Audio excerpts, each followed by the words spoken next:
Welcome to Second Take, the show that focuses on the issues behind the news. South Africa's Planning Minister Trevor Manuel says the mining industry needs to be positioned as a catalyst to drive other changes in the country's economy. Mining Weekly editor Martin Creamer tells us more. Welcome, Martin. Thanks, Shannon. Now, can you tell us more about the National Planning Commission's plan to raise mining output? Yes, the National Planning Commission is now the thinker for the country, the long-term economic thinker for our country, and Trevor Manuel is at the helm of this. And this gives people quite a lot of comfort. And not only that, but this National Planning Commission has been moving quite fast, and they're due to report in finalise their plans in May and then submit them to the Cabinet. So, you know, that's faster than we used to. And there's a determination in there to up mining output, and they feel that in a decade they could double it, which would be underpinning an economic growth rate here of about 7%, because they see the mining industry as being the catalyst that will develop other sectors of the economy, that the spin-off factor. They're looking at that spin-off factor, that this is a change agent, an economic change agent. Now, this is a Johnny-come-lately thing. You know, I mean, if you look at the situation, they have neglected the mining industry abominably. But all of a sudden, you know, when it comes to planning, you realize that mining is really the only game in town. And this is the platform, it's a treasure, of which you can lever activities in other sectors. You can have spin-offs into mining equipment manufacture as a very early one, and we've already got a lot of factories around that need a bit of an impetus. They're there, they've been fighting their way through economic competitiveness, global competitiveness, and like Bell equipment. I mean, you know, they're ready for some sort of long 100-year vision that could really make them invest well, which would be great because they could sell into the continent, which has got an even longer time horizon.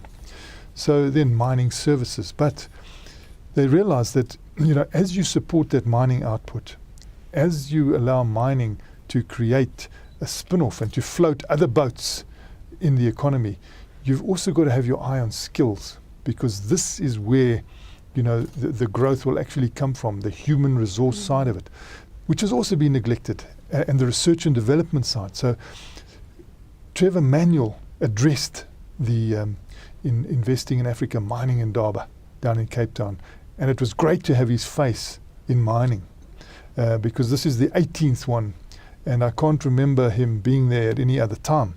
And it was quite opportune because of all the concern about nationalisation, and then the replacement of nationalisation with super taxes. And of course he would comment on the taxes. So, and the fact that, you know, he needed to confess that the government had not supported the mining industry with sufficient infrastructure in terms of rail, electricity and water to allow them to achieve these higher outputs that he's looking for. You know, if he wants the greater output, the government needs to provide that infrastructure support. And he, within his National Planning Commission, has detailed how this country will support the mining industry. So I think we're entering a new sunrise phase in mining, and we know we've got, you know, $2.5 trillion worth of treasure that can be turned to account. And they're using this mining base now, as I'm sure Korea would have loved to have minerals and metals like we've got. They've had to, you know, pull themselves up from their bootstraps, a country like Korea, and look how well they're doing with the knowledge economy. If we've got the basis of this mining and metals, and we combine it with skills development, and we combine it with R&D, I mean, the world can be our oyster. Now, Manuel says that South Africa needs to look again to the mining sector to be a major part of building capabilities and delivering for the common good. Why did we stop doing this in the first place? You know, that is the tragedy.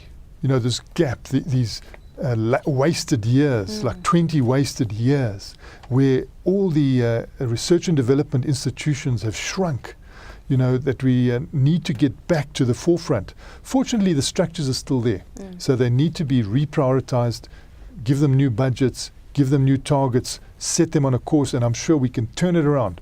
So that is what Trevor Manuel's National Planning Commission is trying to do now. It wants to turn around. It's realized that this is the goose that can lay golden eggs, the mining industry, particularly in Africa here. It can have a continental play, it can have a global play.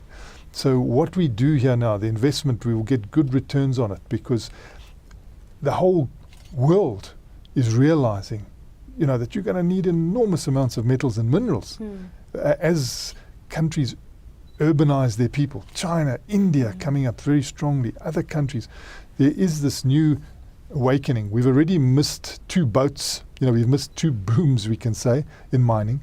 But I think Trevor Manuel was quick to point out that, don't look at it as cycles on a drawing board where you see it goes up and go down. Rather go to London and look at the Eye of London. And it's a big wheel. And it does go down, but it comes up. And he says that's what you must realize about this mining industry. It'll come up. So let's prepare now, so that when it does turn again, we've got all the infrastructure in place, and we can capitalize on the boom in a much better way, a holistic way, that we involve a bigger economy and we look to the common good. How can South Africa reverse the shrinking mining contribution trend? Well, I think that the opportunity now is to see mining as an agent of change. Firstly, get them underpinned, get the industry underpinned so that it doesn't complain that we can't get our goods and services to market. We can't get our goods to market. We haven't got ports. We haven't got, ports haven't been such a problem as rail. Rail has been a serious constraint. We can see that on the coal front, we're still below 1999 levels of export. I mean, even though the Richards Bay Coal Terminal, which is private sector led, has got 91 million ton capacity, we're in the 60s because of the rail constraint. So that's what they need to do in this turnaround. They need to investigate how to increase that rail capacity and the capabilities, in other words, skills around that rail, because we know that some of these countries have got fantastic skills. So one of the points made by Trevor Manuel as well is that there should be easier skills migration. In other words, if there are top skills in Australia and rail, let's get them here. Let's not just say, well, you can't come in because there's some sort of job reservation. So we need to look bigger and make sure that we do increase this output in the mining industry, and that'll be a reversal. Now, finally, what is required to re-establish South Africa as a centre of excellence in mining technology? We've got some of the elements in place. We have Mintech, which is state-owned, just up the road here in Randburg. We need to re-energize that, redirect that, recapitalize that, and get a lot of the research and development that people want done for Africa, for ourselves, attracted there. Instead, what we've had is those Mintech brains have migrated. We now found them in Australian companies and we find them in Canadian companies.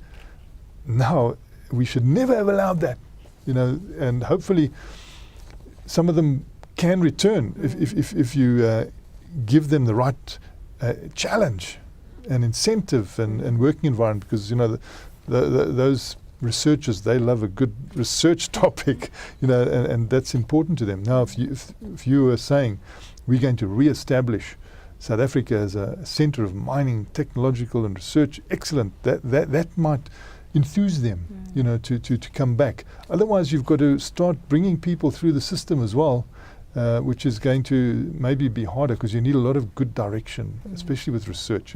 It can just end up as how long is a piece of string, and the guys just keep going. And so we've also got the CSR and mining tech. These things have disappeared, and so tragically. We had COMRO, which is the Chamber of Mines Research. They handed that over to the government, and it's just dissipated since then.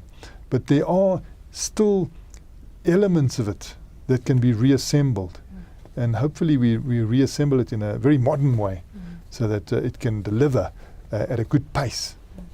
Well, we eagerly watch the State of the Nation then and hope that Zuma announces some of these initiatives then. Yes, he is going to focus tonight on economic issues, I hear. Hopefully he will also look at this big one, because I see that they're putting a lot of emphasis on the development of small business and SMMEs and medium-sized businesses, which is absolutely essential to create a lot of jobs. But you need that big underpin, you know, the fountain of funding and fountain of revenue. And that's got to come from big things. And we've got that here. A lot of other countries don't have it. You know, these Asian countries, they have lifted themselves out of their problems, you know, with no visible means of support. You know, we've got this fantastic treasure chest here. It is the most valuable metals and minerals treasure chest in the world. You know, ahead of Australia, ahead of Russia. Now, what are we going to do? Are we going to turn it to positive account? We could be the top economy in the world. You know, it's just a matter of directing it properly, leading it properly. So hopefully Jacob Zuma will add to this here, because we're sick of this debate on nationalisation. I mean, it's getting us down. And then replacing, you know, nationalisation with the super tax impediment, you know. I mean, I was sitting there at the Mining in Indaba, and there are huge fund managers there, private equity fund managers, the Black Rocks and all these others. And collectively, this little crowd was sitting with a possible investment of $14 billion. Wow. And they were very happy to hear that nationalisation was off the table, but they said it's just been replaced by about 15 other things. So they're hanging back until there's complete clarity and certainty, and that's what hurts us. This dragging on and on. Well, we got to wait for some manguang, why don't they, blessed will, speed that up, you know? I mean, they are sabotaging our country. These politicians, they're sabotaging our country with absolute claptrap talk. And one saying, going to have nationalisation, and others saying, you're not going to have nationalisation, and then little Sasco's popping up and saying you're not allowed to mention this yet. And I mean, they are damaging our country. They are hurting their individuals. They are keeping us in slums and informal settlements because they won't understand the bigger picture. Well, thank you, Martin. We'll talk about that topic when we know more. Great, Shannon. Thanks. That's the show for today. Join us again next time for more news and insight into what's happening in the mining world.